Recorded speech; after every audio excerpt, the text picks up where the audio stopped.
जय महाराष्ट्र मित्रांनो, मी आता सोलापूर विजापूर हायवेला आहे, जिथं हे रस्ता पूर्णपणे बंद केलता बघा मित्रांनो. इथं एवढा महापूर आला ना, साईडच्या आसपासची शेती माती सगळी वाहून गेली.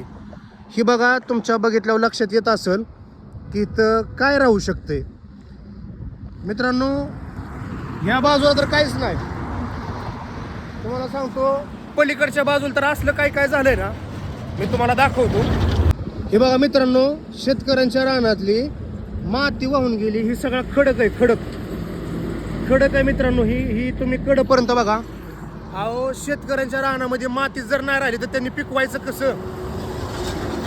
बघा, सरकारने आता तरी नोंद घ्या, काहीतरी करा. शेतकऱ्यांचं एवढं मोठं नुकसान होतंय. तुम्ही लगा नुसतं बड्या बाटान दुंगार खातायला. आता असं काम झालंय.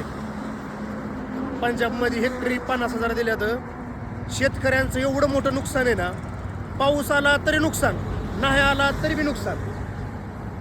काहीतरी मार्गाला लावा आता तरी. शेतकऱ्याचं दिवस एवढं बेकार चाललं होतं. कांद्याला काहीतरी भाव द्या.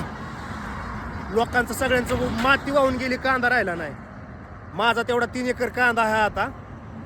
हसासारखी गोष्ट नाही, कुणाचंच काय राहिलं नाही.